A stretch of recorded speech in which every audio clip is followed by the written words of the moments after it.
Hi, guys. Welcome to Thoughtful Thursday. I'm JJ Joshua.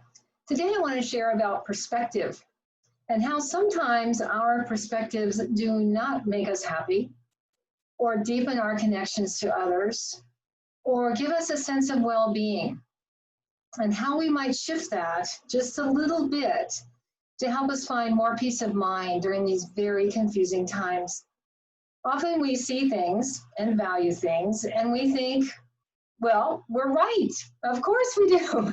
We hang on to our perspectives and we hold on to them for dear life. And that's not always helpful. When I was 17 years old, I got my first real aha moment about perspective and about how separating they can be and how mind-boggling they can be, and kind of how seductive perspective can be.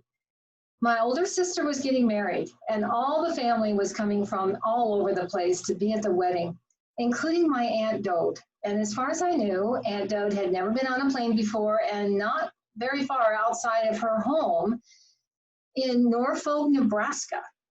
And I think she just pretty much lived there her entire life. And it's in the northeast quadrant of Nebraska, and is one of the 10 states that comprise the Great Plains, which is known for its uninterrupted sky and miles of grassland. That's where Aunt Dode came from. She fascinated me. She was very different from all the grown-up women that I knew in the suburbs of Southeast Denver. There's lots of really cool stories about Aunt Dode. And she was a no-nonsense kind of gal. She was tall, kind of boxy, and she had this really old-fashioned hairdo with gray, wavy hair. It was very like 30s or 40s, but I loved it. I thought it was beautiful.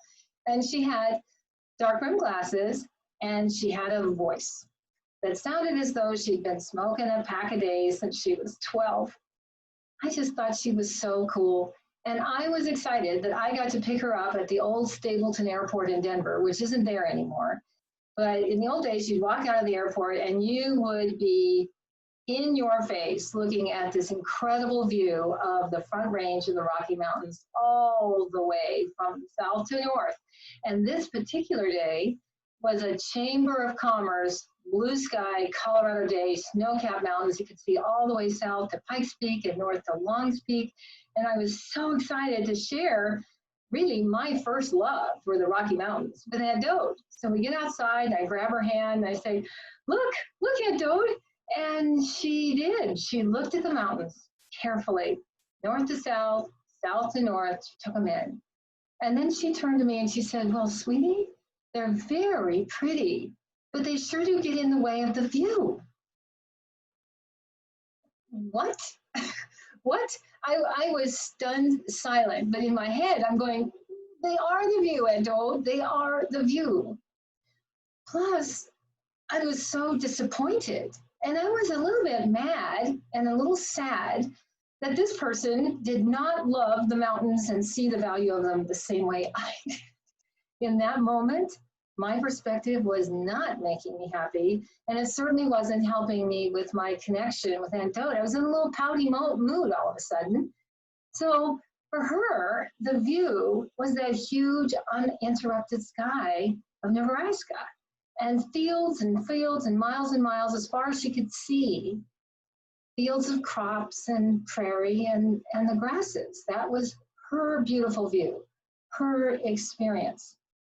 So we're in the car, going back to where we need to go, and the aha moment finally sinks into my 17-year-old brain, and I realize, wow, duh, not everybody thinks the same way I do. Not everybody values the same thing I value.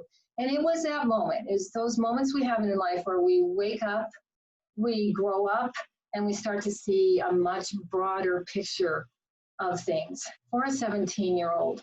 And now we are 50 years later, and in these very difficult times. And I think of the Aunt Dode moment a lot these days because I'm noticing how much tension I'm carrying and just feeling overall from all the deep polarities that we're witnessing now about everything, just about everything. And so to do a little reset button, I'm trying to remember that every one of the 7.6 billion people that live on this planet do have a right to their own perspective. Even if I think it's abhorrent, they do have that right. And also that every one of us is doing the best we can to survive through these very, very challenging times. So just a reminder to check your perspective in the moment. It's up to us, you guys, to stay strong during these times. And if we're holding a lot of against us, we are not strong. I'm trying my best to walk softly and carry an open heart, a big open heart. When my heart is open, I feel stronger and I feel more resilient and certainly more creative. And as cheesy as it sounds, you guys, I truly believe that love is the answer, no matter what the question.